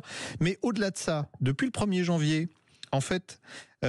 alors attendez, je vais vous faire rigoler pour commencer. Vous savez ce qu'on appelait la TVS pour les sociétés? C'était les sociétés payaient une taxe en fonction des émissions de CO2 de chaque véhicule.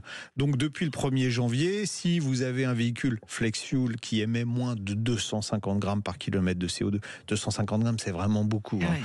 Vous bénéficiez du même abattement qu'avaient les particuliers quand ils achetaient leur véhicule pour le malus écologique. Quand vous avez acheté votre voiture, vous n'avez pas eu de malus écologique, on est d'accord? Absolument. Voilà. Donc, les sociétés bénéficient sur la TVS du même abattement de 40% de CO2, ce qui va leur permettre de faire baisser beaucoup la TVS sur les véhicules qu'ils utilisent. Et c'est pas que sur les véhicules qu'ils achètent, c'est les véhicules qu'ils utilisent. Donc, d'occasion, les boîtes ont intérêt à acheter des véhicules flex-fuel, puisqu'ils ont une TVS qui va s'écrouler. Par exemple, sur le nouveau, sur le Kuga, je l'ai dit, c'est le dernier qui reste. Le Kuga, c'est un SUV plutôt mignon, full hybride. C'est une voiture qui est, moi je trouve, en plus très sympa. On est à 93 € par an de TVS. qui vient de changer de nom d'ailleurs. Alors accrochez-vous, parce qu'on est parti pour la simplification. Ouais. On entend tous les politiques qui passent sur tous les écrans de télévision, à toutes les radios, nous disent il faut simplifier. C'est vrai que là on a simplifié. Avant ça s'appelait TVS, taxe sur les véhicules de société. Aujourd'hui c'est la taxe sur l'affectation de véhicules à des fins économiques.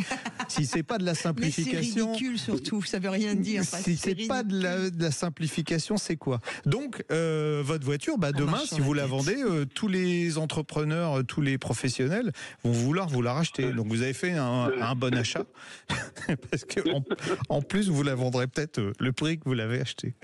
C'est exactement ça, parce que c'est ce qui m'arrive. Ah bon? Parce que, je vous explique, parce que j'ai très très bon rapport avec mon concessionnaire Ford, et c'est là, j'avais été le voir il y a un mois environ, parce que la voiture que je l'ai achetée, parce que j'avais acheté en plus avec une très bonne ristourne à l'époque, parce que elle venait juste de sortir, et donc en plus j'avais un très vieux diesel qui avait 30 ans que j'ai reçu prime là-dessus. Donc la voiture, je peux la vendre le même prix que je l'ai achetée il y a 2 ans. Bon, voilà. Ouais. Et le souci, c'est que le Puma, je l'ai racheté la même, il se fait plus en E85. Alors, puisqu'aujourd'hui on est dans les confidences, je vais vous en faire une autre de confidence. Il va y avoir une nouvelle norme anti-pollution qui s'appelle Euro 7, qui va remplacer les normes Euro 6 successives, puisqu'il y a eu plusieurs, je ne vais pas rentrer dans les détails, mais on a eu plusieurs successives. Euro 7, finalement, les constructeurs étaient assez inquiets par rapport à Euro 7.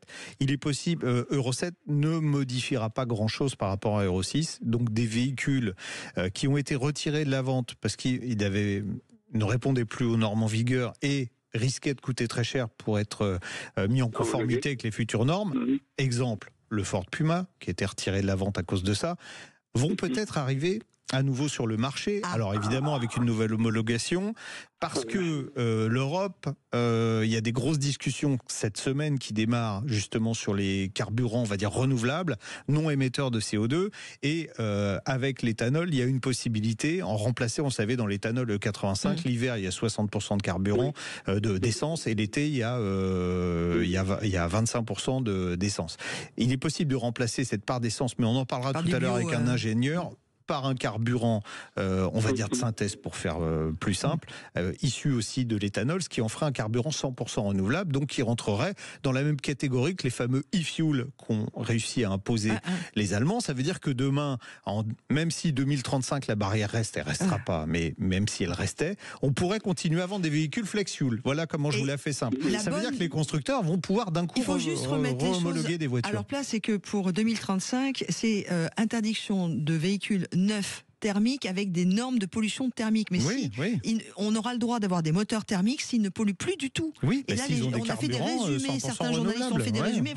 Mais donc ça, dans le texte actuel, c'est toujours l'éthanol pourra peut-être, avec l'évolution prévue, être éligible. Donc là, les constructeurs sont en train, en ce moment, là, aujourd'hui, enfin, ils bossent pas le samedi, mais lundi matin, ils vont arriver au bureau, ils vont se dire, tiens, est-ce qu'on relance? Alors, en particulier chez Ford. On me l'a pas dit comme ça chez Ford. Mais on voit bien que le tout électrique, ça passera pas, et que l'éthanol, ça se vend, en tout cas en France, extrêmement bien. Donc il est fort probable que dans les réunions, dans les jours qui vont venir, on réfléchisse à l'homologation à nouveau de moteurs flex-fuel d'origine sur les voitures du groupe. En attendant, notre ami Guy Marie, vous gardez votre Puma? C'est ce que je vais faire.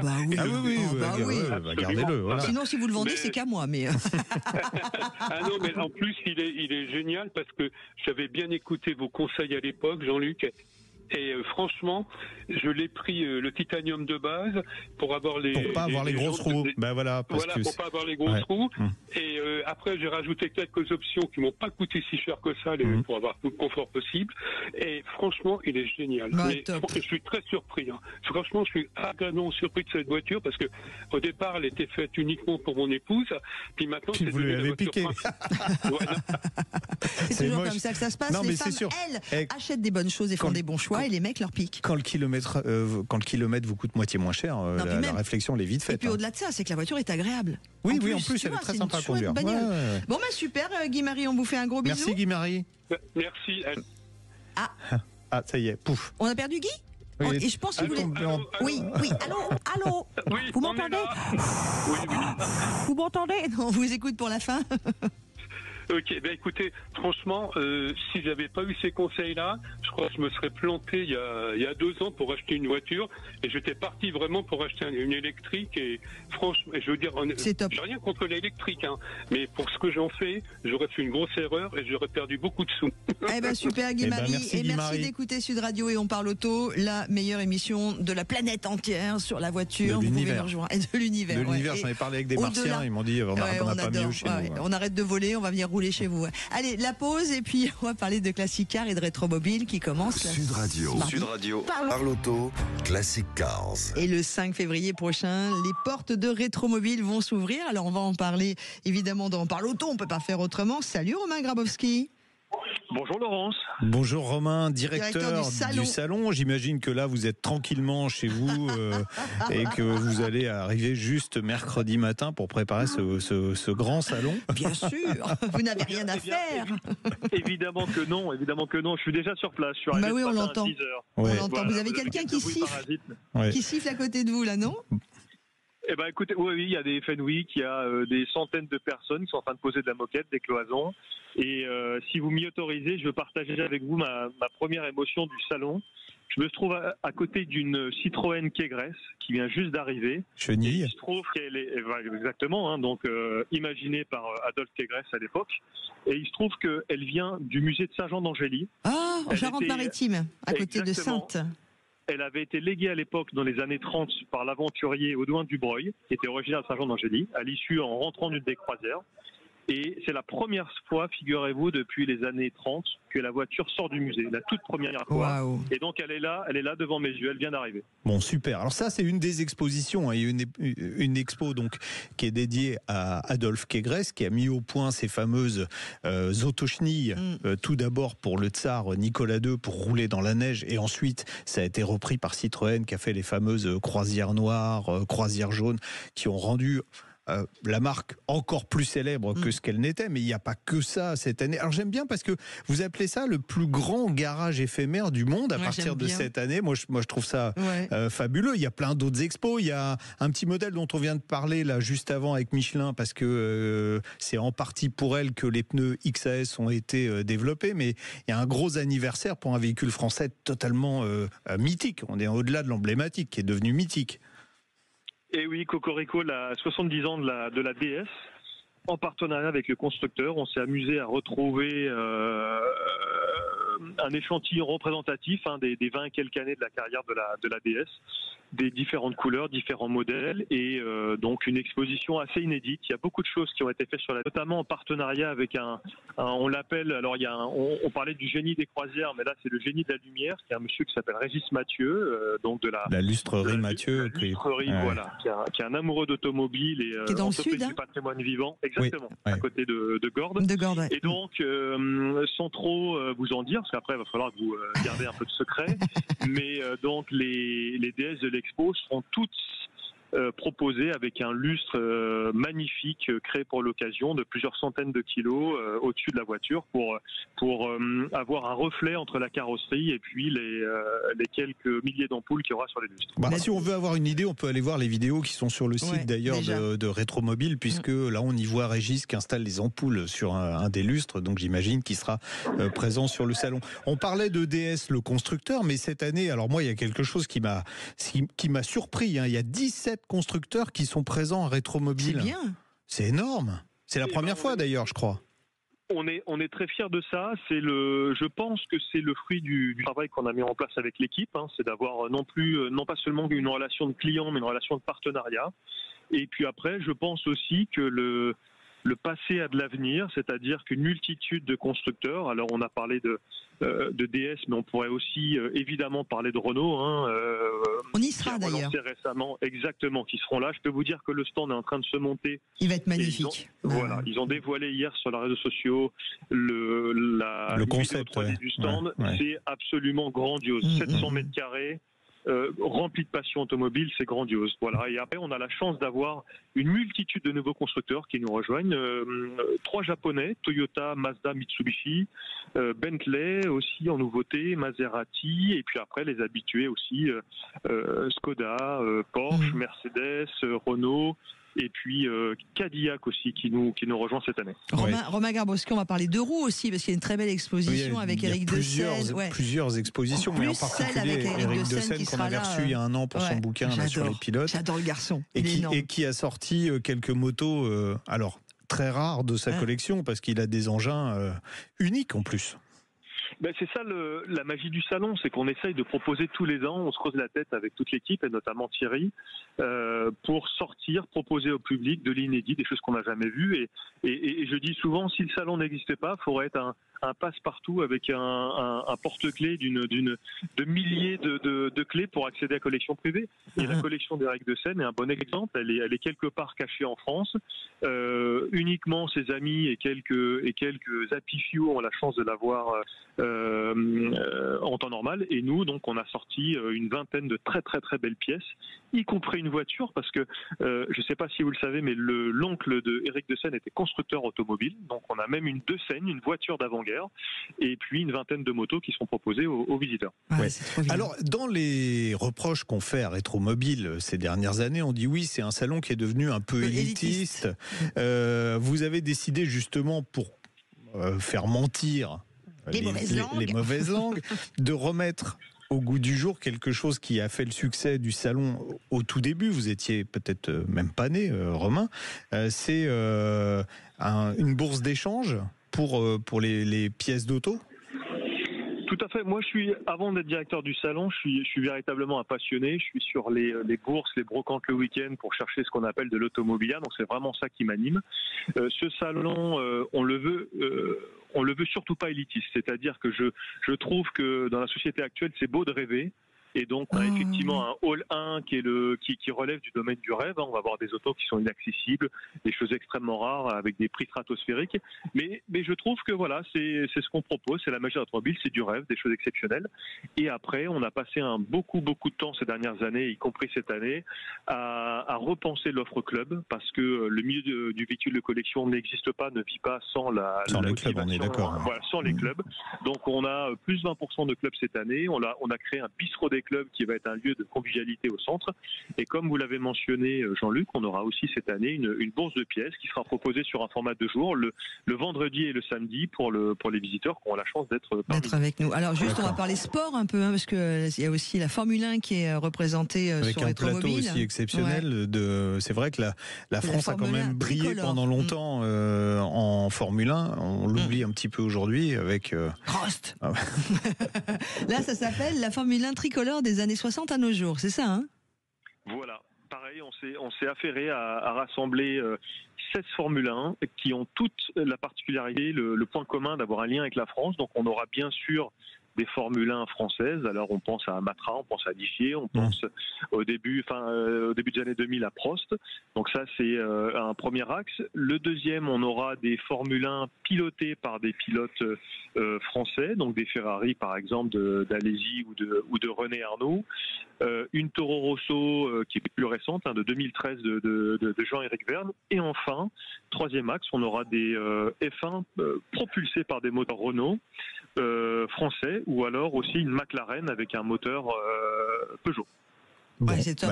Dernière question de l'ami Lolo, c'est le côté pratico-pratique. Pratique, ça ouvre quand, ça coûte combien Est-ce qu'il y a des nocturnes? Oui, alors ça coûte 20 € en prévente sur le site internet, donc on peut que inciter les visiteurs à acheter en prévente, parce que déjà on va gagner du temps sur site, et puis en plus cerise sur le gâteau, c'est moins cher. Une fois sur place au caisse, ce sera 25 €. Voilà pour la partie tarif. Aussi important, on veut surtout pas que l'accès au salon, le prix soit un frein pour les familles, donc c'est gratuit jusqu'aux enfants de 12 ans. C'est demi-tarif pour les enfants jusqu'à 16 ans, donc ça c'est quelque chose qui nous tenait à cœur. Et enfin, donc c'est du mercredi 5 février, matin à dimanche soir. Donc les horaires c'est 10h-19h À l'exception du mercredi ou du vendredi, on a 2 nocturnes jusqu'à 22h. C'est à Porte de Versailles et vous aurez en plus des vélocipèdes à l'ancienne qui vont se balader toute la journée de mercredi si vous venez avec vos enfants sur le salon. Bah, super. Et puis vous aurez des journalistes qui vous feront des visites guidées des expos en question. Voilà. Ouais. Est-ce qu'il y aurait pas un... Ouais, il y en a un qui est assis sur mon siège. Ah. Oh, bah ouais, je me disais bien que vous preniez beaucoup de place aujourd'hui.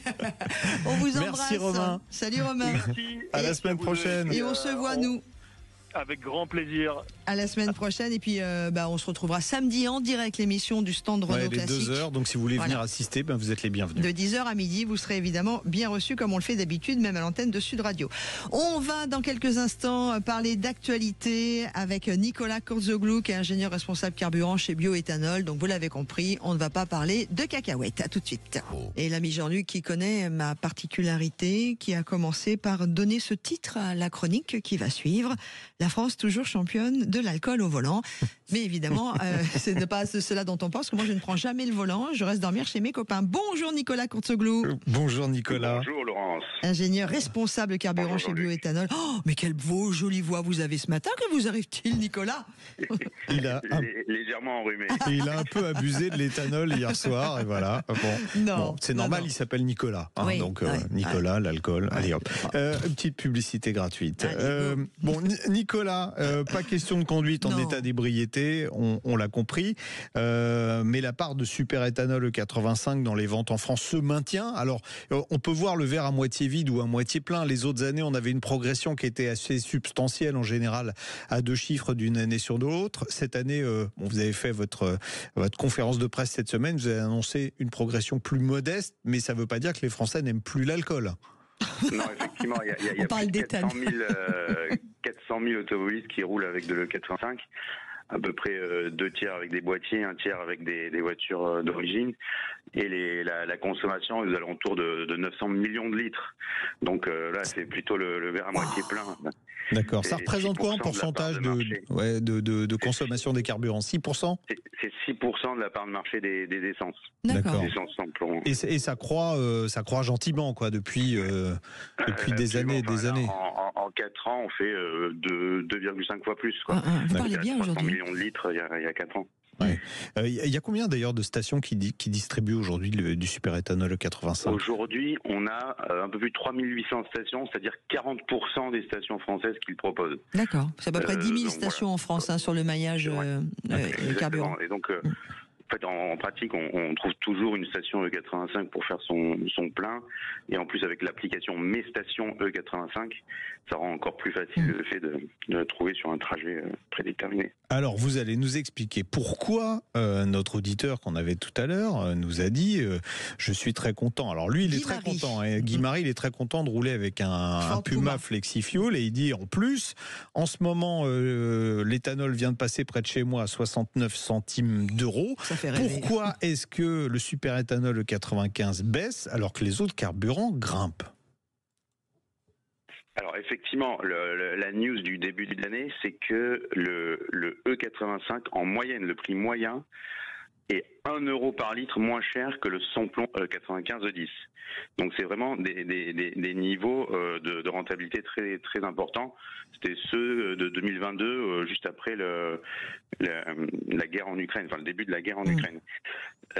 Donc effectivement, aujourd'hui, on a l'essence qui a tendance à augmenter, le prix de l'essence qui est lié au prix du baril, et le prix de l'éthanol qui est stable, mais pour le coup, le prix de l'éthanol est contractualisé sur toute l'année, et donc de décembre à janvier, soit ça monte, soit ça descend.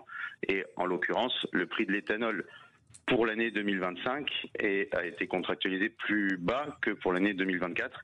Et donc, comme il y a une majorité de bioéthanol dans le superéthanol E85, donc il y a une petite baisse entre décembre et janvier sur la plus grosse partie du carburant. Ouais. J'ai une question, moi, Nicolas Kurzoglou, vous qui êtes ingénieur responsable carburant chez Bioéthanol, autant à vous qu'à l'ami Jean-Luc. Pourquoi, alors que ce prix-là est à 60 et quelques centimes d'euros, 78 centimes de moyenne, hein, c'est ça. Ouais. Pourquoi est-ce que ça n'a pas explosé plus au niveau des achats des Français? C'est-à-dire pourquoi on a aujourd'hui que 400 000, ce qui est déjà énorme, il n'y a pas de souci. Pourquoi s'il n'y a pas une majorité de Français qui se sont dit je vais faire installer un boîtier ou j'achète une voiture? Vous voyez ma question? Parce que là, pourquoi c'est à partir de maintenant, c'est depuis le 1er janvier que le prix de l'E85 a baissé substantiellement, et en même temps que le prix de l'essence monte. Donc, mais il a toujours été plus intéressant. Il a toujours été plus intéressant, mais il y a des seuils psychologiques, et là, quand on atteint un écart plus de 2 fois moins cher, c'est à ce moment-là aussi, enfin en 2022, quand il était 2,5 fois moins cher que le samplon, c'est à ce moment-là qu'il y a eu une vague très importante d'installation de boîtiers ou de vente de voitures flex-fuel. Donc c'est grâce notamment à votre émission et à toutes les bonnes radios pour automobilistes qui parlent de l'E85. Il n'y a que nous. En fait, on informe Il n'y en a pas d'autres, Nicolas. Il n'y a que nous. On est désolé, il n'y en a pas d'autres. On parle auto, il n'y a que nous sur Sud Radio. Les automobilistes. Et donc à partir de ce moment-là, effectivement, ils s'intéressent au boîtier. Mais quand vous faites un petit sondage autour de vous, il y a quand même souvent des gens qui ont entendu parler du boîtier, et ils vont faire le pas au moment où en fait au totem, on voit que l'écart de prix est vraiment très différent. Marqués en vert alors que les autres sont marqués en rouge souvent d'ailleurs. C'est ça qui est étonnant. Alors, on a évoqué tout à l'heure avec un auditeur la fameuse taxe sur l'affectation des véhicules à des fins économiques qui fait rigoler tout le monde. C'est le nouveau nom de la TVS. Ça, vous le voyez vous plutôt d'un bon œil. Ça veut dire que ça va faire décoller les conversions ou les ventes, puisque la TVS des véhicules donc qui sont détenus par des sociétés va baisser beaucoup. Enfin, a beaucoup baissé à partir du 1er janvier, et pas que sur les véhicules neufs. Ah oui, alors absolument. Donc en fait, ce qui a changé au 1er janvier 2025 pour les flottes d'entreprises, c'est que avant le 1er janvier, quand ils achetaient des voitures hybrides essence ou hybrides éthanol inférieurs à 120 grammes, ils étaient exonérés pendant 3 ans de TVS. Et bien en fait, cette exonération a disparu pour les hybrides essence et même pour les hybrides E85. Et à la place, une voiture qui fonctionne à l'E85 a un abattement de 40% sur ses émissions de CO2 pour calculer la TVS. Très concrètement, une voiture à 121 grammes, aujourd'hui, dans une flotte d'entreprise, elle va payer 393 € si elle est juste hybride essence, et 193 € si elle est 93 €, pardon. Donc en gros, il y a 250 € de moins pour la voiture qui roule à l'E85 par rapport à une voiture équivalente en niveau de CO2 dans une flotte d'entreprise. Donc c'est extrêmement important. Et multiplié par le nombre de voitures dans une flotte, ça peut faire des centaines de milliers d'euros. Il est question aussi, on en est où d'ailleurs, de passer les véhicules équipés d'un boîtier en critère 1, parce que là, pour le coup, c'est une vraie solution pour ceux qui n'ont pas les moyens de changer de véhicule, qui ont des voitures essence, qui roulent en province dans des banlieues qui sont concernées, je pense à Grenoble en particulier, qui sont concernées par la ZFE, et donc qui pourraient obtenir une vignette critère 1. On en est où? Ça avance? Alors, donc, il y a des discussions. L'administration va modifier à un moment donné son arrêté définissant les vignettes critères au moment où Euro 7 va arriver, donc c'est-à-dire fin 2026. Donc, d'ici un an, normalement, ils vont remettre sur la table cette définition des vignettes critères. Pour ce qui est aujourd'hui très concrètement, donc il y a 4 ZFE. Le Grand Paris, Lyon, Grenoble et Montpellier qui interdisent les critères 3. Et donc les critères 3, il y a la moitié des critères 3 qui sont des essences éligibles au boîtier. En fait, c'est un peu compliqué. Les critères 3 essence, c'est entre 1997 et 2005, mais les boîtiers sont autorisés que à partir de 2001. Donc voilà, ça fait quelques centaines ou quelques milliers de voitures E85 qui peuvent être autorisées dans les ZFE, et c'est le cas notamment à Montpellier, puisqu'il y a une dérogation dans la ZFE de Montpellier pour les voitures équipées au bioéthanol. D'accord. Bon, autre point qu'on avait évoqué et qu'on va évoquer très rapidement, très vite, c'est la possibilité en 2035 de pouvoir continuer à rouler avec un carburant 100% neutre en carbone qui serait issu de l'éthanol. Absolument. Donc, ce qui est prévu aujourd'hui dans le règlement, c'est après 2035, les voitures électriques et voitures fonctionnant exclusivement avec des carburants neutres en carbone.